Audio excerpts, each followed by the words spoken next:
বিদেশে পাচার করে মুক্তাগাছার কোন ঠেলাগাড়িওয়ালা নয়, ভ্যান চালক নয়, দিনমজুরি কাজ করে তারা নয়। তার কারা? তারা হলো এক ধরনের শিক্ষিত শয়তান, যারা ঠিক কিনা কন। এই শিক্ষিত শয়তানগুলো আমাদের দেশের লক্ষ লক্ষ কোটি টাকা পাচার করে, দুর্নীতি করে, কথা কন ঠিক না বেঠি?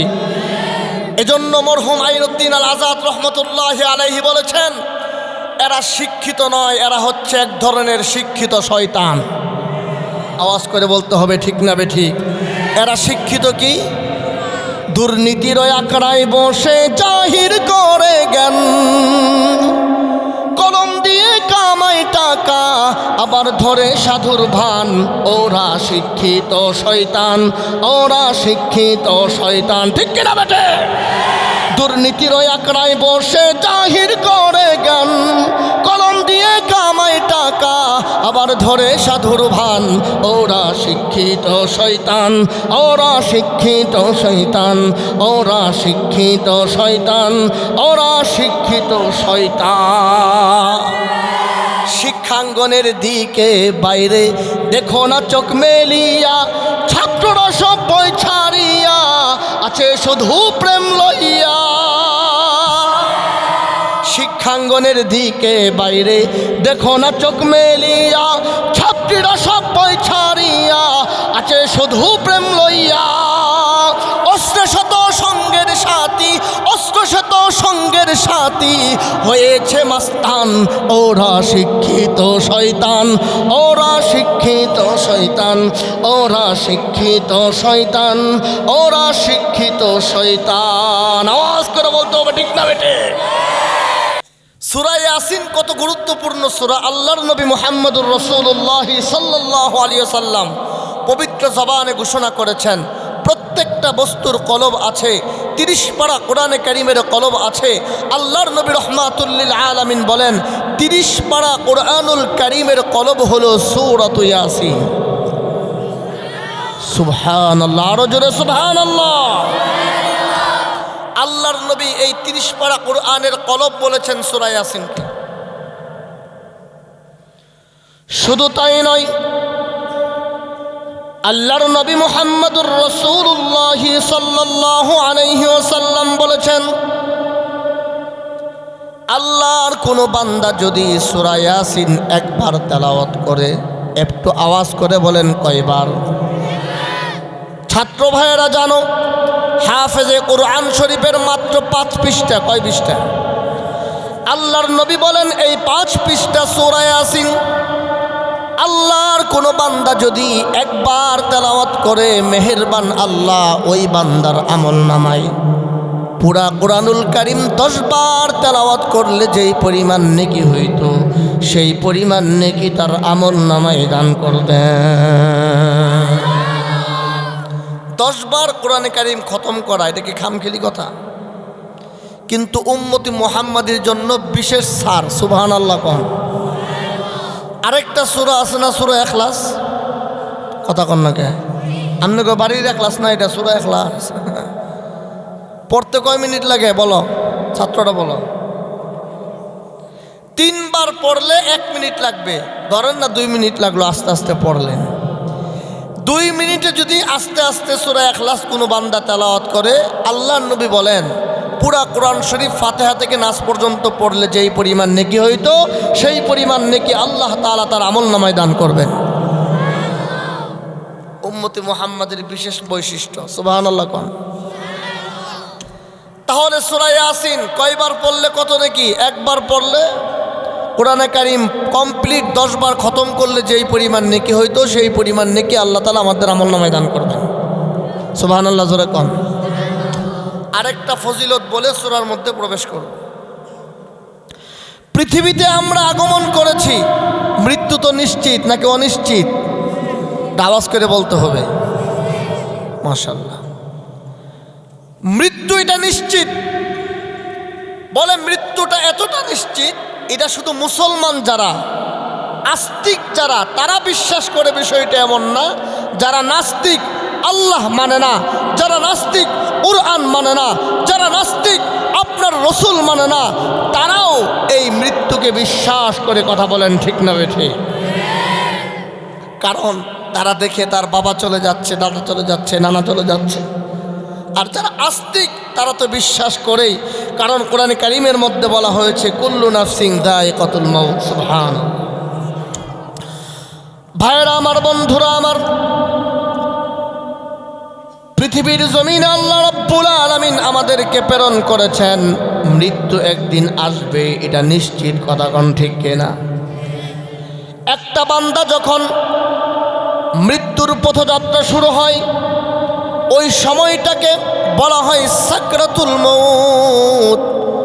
সাকরাতুল মউত মানে মৃত্যুর আলামত যখন কোনো বান্দার শুরু হয়ে যায়, আল্লাহর নবী রাহমাতুল লিল আলামিন বলেন, ওই মৃত্যুর পথযাত্রা ব্যক্তির নিকটে বসে যদি কোনো ব্যক্তি, ওনার ছেলে হোক, নাতি হোক, পুত্রবধূ বা স্ত্রী বা ভাই ভাতিজা যে কেউ হোক না কেন, আল্লাহর কোরআন থেকে সূরা ইয়াসিন তেলাওয়াত শুরু করে, আল্লাহর নবী বলেন ততক্ষণ পর্যন্ত আজরাইল তার রূহ কবজ করবে না যতক্ষণ পর্যন্ত জান্নাতের রিদওয়ান নামক ফেরেশতা তার চোখের সম্মুখে জান্নাতের সুন্দর সুন্দর নিয়ামতগুলো তুলে না ধরে।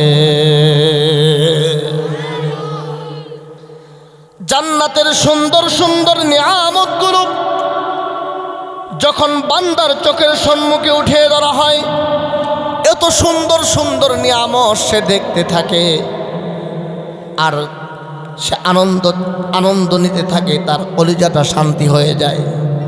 এমতো অবস্থায় অন্যদিকে আজরাইল তার রূহ কবজ করে ফেরে, কিন্তু মৃত্যুর যে একটা কষ্ট এটা সে বুঝতে পারে না। বলেন না সুবহানাল্লাহ।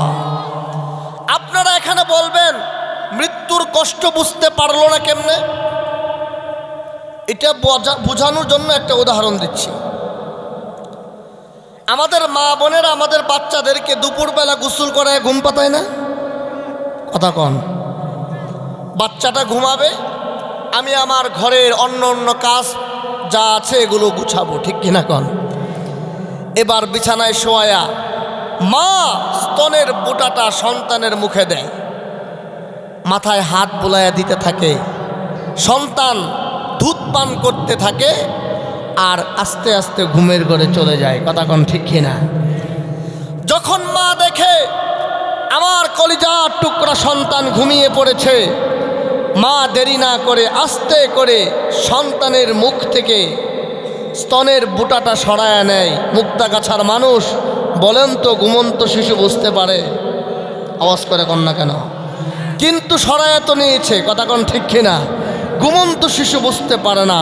ঠিক তেমনিভাবে আল্লাহ রসুল বলতেছেন, যেই ব্যক্তির মৃত্যুর আলামত শুরু হয়ে যাবে, ওই ব্যক্তির নিকটে বসে যদি সূরা ইয়াসিন তেলাওয়াত শুরু করা হয়, তাহলে রিদওয়ান নামক ফেরেশতা যখন তার সম্মুখে জান্নাতের সুন্দর সুন্দর নিয়ামতগুলো যখন উঠায়া ধরবে, যেই নিয়ামত চর্মচক্ষু 60 বছরের জিন্দিগিতে দেখে নাই, 70 বছরের জিন্দিগিতে দেখে নাই, 80 বছরের জিন্দিগিতে দেখে নাই, 100 বছরের জিন্দিগিতে দেখে নাই, এত সুন্দর সুন্দর জান্নাতের নাজ নিয়ামত হুর গালমানগুলো যখন দেখতে থাকবে, তখন এটা দেখে সে এতটা আনন্দিত হবে।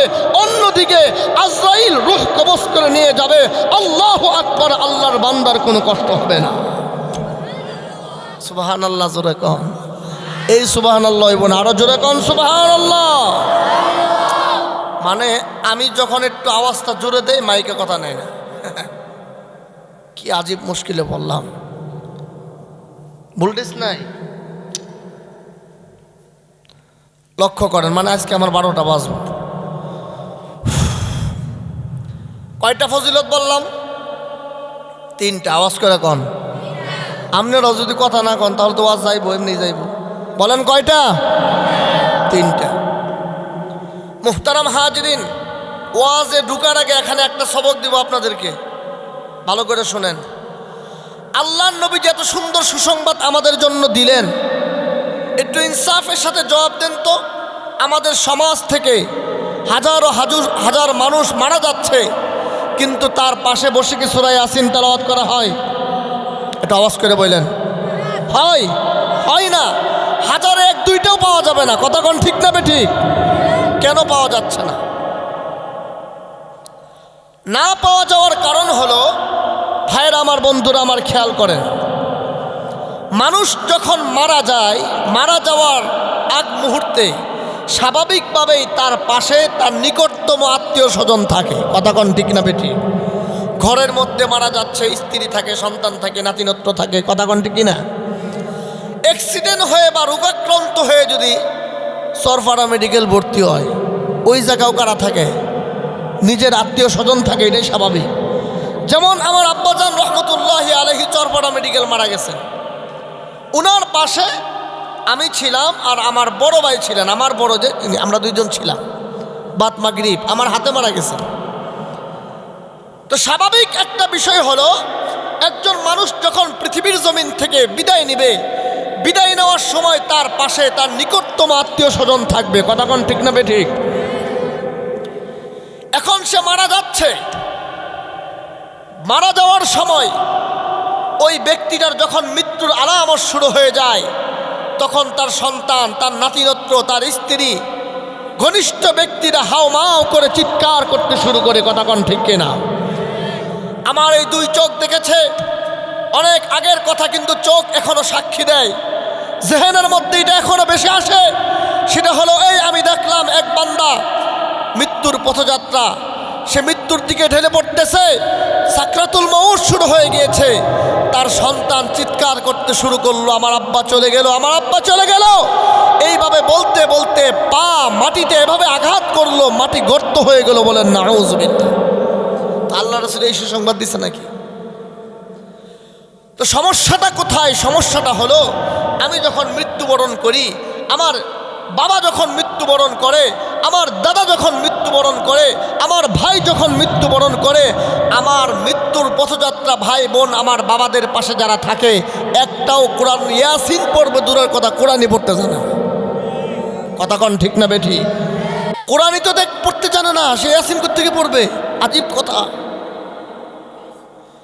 এজন্য বয়ান শুরু করলে ছাড়তে চাইবেন না জানি, শুরু করার আগে একটা মেসেজ আমার কাছ থেকে নিয়ে নেন। সেটা হলো, ভাই ও মুক্তাগাছার মানুষরা, যারা ঘর বাড়ি থেকে শুনতেছেন, মা বোনেরা, আপনার মনে অনেক বড় একটা আশা, আমার সন্তানটা বড় ডাক্তার হবে। কথা কন ঠিক না বেঠি?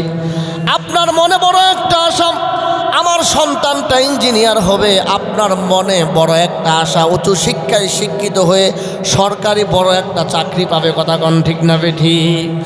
মুক্তাগাছার মা বোন বাবাদেরকে বলে যেতে চাই, শরীয়ত নিষেধ করে না আপনার সন্তানকে ডাক্তার বানান, ইঞ্জিনিয়ার বানান, দুনিয়ার লাইনে উচ্চ শিক্ষায় শিক্ষিত করেন, শরীয়ত নিষেধ করে না। কিন্তু ভাইরা আমার, বন্ধুরা আমার, একবার চিন্তা করেন, আমি একজন মুসলমান, আমি মুসলমান হিসাবে আমার ধর্মীয় কিতাব কোরআনুল কারীম আমার সন্তানটাকে অবশ্যই পড়াতে হবে। কথা কন ঠিক কিনা?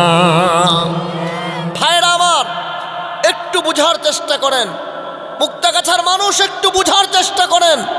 আপনি যদি আপনার সন্তানের মাধ্যমে শুধুই মাত্র কেবলমাত্র দুনিয়া কামানোর নিয়ত করেন, আপনি যদি আপনার সন্তানের মাধ্যমে শুধুই মাত্র কেবলমাত্র ডাক্তার বানানোর নিয়ত করেন, আপনার সন্তানের মাধ্যমে শুধুই আপনি টাকা ইনকামের নিয়ত করে আপনি শুধুই জেনারেল শিক্ষিত করেন, তাহলে এমনও হতে পারে আপনার এই সন্তানের টাকা খাইতেও পারেন, নাও খাইতে পারেন, কিন্তু আপনার সন্তান দিনবিহীন শুধু দুনিয়া শিক্ষা দেওয়ার কারণে যদি বড় ডাক্তার হয়, যত বড় ডাক্তার হবে তত বড় কসাই হবে।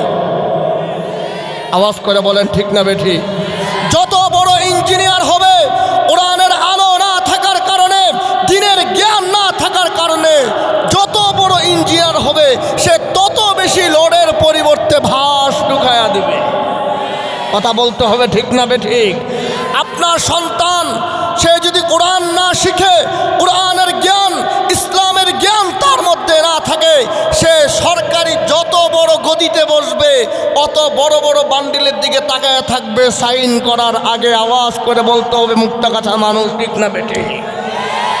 এলা ইনসাফের সাথে একটা জবাব দেন, সেটা হলো, প্রশ্নটার জবাব দেন, সেটা হলো, বলেন তো আমার দেশে লক্ষ লক্ষ কোটি টাকা পাচার করে কে? মুক্তাগাছা শহরে যে ব্যানগাড়ি চালায় সে। আওয়াজ করে কয় না? আরো জোরে বলতে হইব, এই আওয়াজ হইব না, জোরে বলতে হইব, আওয়াজ করে কোন, জোরে কোন। শিক্ষিত লোকেরা, বড় লোকেরা নামে, শিক্ষিত লোকেরা